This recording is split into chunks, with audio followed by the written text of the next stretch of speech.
might be carrying stories you don't quite know what to do with, memories, moments, pieces of a life that matter, not in a dramatic way, just in a quiet sense of this shouldn't get lost. How the heck do I save this?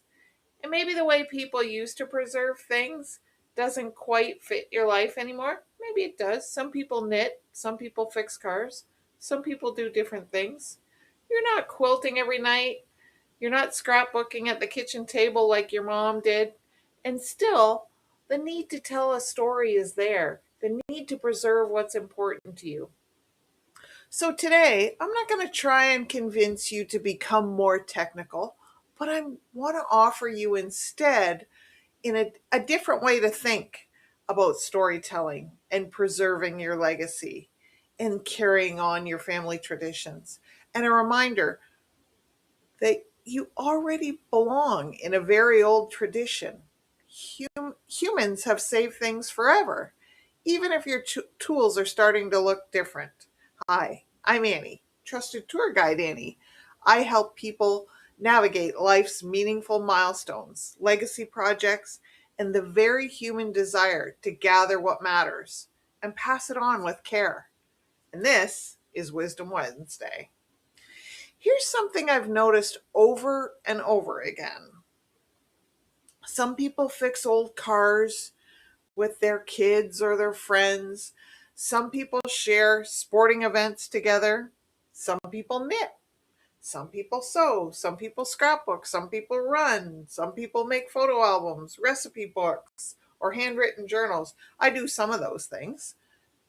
And they're not doing it for efficiency or necessarily for something specific. It's what they do. They're doing it to say, this mattered. This is who I am. This is what I don't want forgotten. When we created a charity recipe book this last summer, we wrote a dedication that has stayed with me. And I just want to share pieces of it. This book was for the hands that stir, serve, and sustain, for the quiet heroes who feed both body and soul, the home cooks preserving tradition at the family table, the volunteers stirring hope into every pot of soup in the kitchens around the world, the caregivers offering nourishment and dignity in shelters and missions. It honors people who were doing more than cooking. They were preserving memory, offering care, and passing something forward. And it reminded us of something important. Food is never just sustenance. Cars aren't just for transportation. Quilts aren't just blankets, and so on. These are symbols of who we are. They are connection. They are opportunities to be together.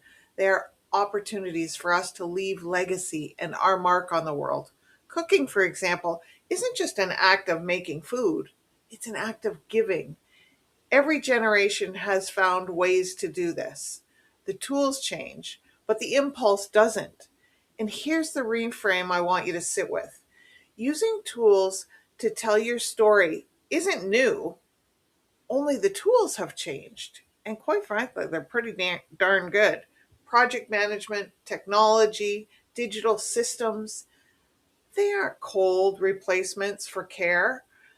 They're simply the modern version of knitting needles and scrapbooks. They are ways to gather, shape, and share what matters in the context of the life you're actually living right now. Technology connects us with future generations. That's exactly why we built OurRecipeTree.com, for example, because recipes aren't just instructions, they're stories. They carry hands, kitchens, holidays, and history forward. And without a way to gather them, they'll disappear quickly, one card, one memory at a time. What's different now is scale. Photos live on phones, stories live in text threads, memories scatter instead of stacking neatly into that box that mom used to have. And without some structure, they don't stay visible, they drift. Project management that I bring up and is part of who I am isn't about making stories rigid, it's about giving them a place to land. Technology isn't about replacing meaning, it's about helping it survive.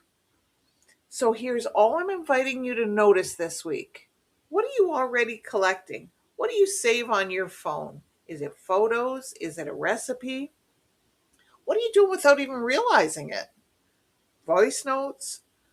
Stories you tell over and over. Moments you'd be genuinely be sad to lose. You don't need to turn them into a project quite yet. Just notice what keeps showing up. That's usually the story asking to be told. Everything I've created came from that exact place. Either I needed a way to do this, aka our recipe tree save family stories and recipes, or someone I love needed it.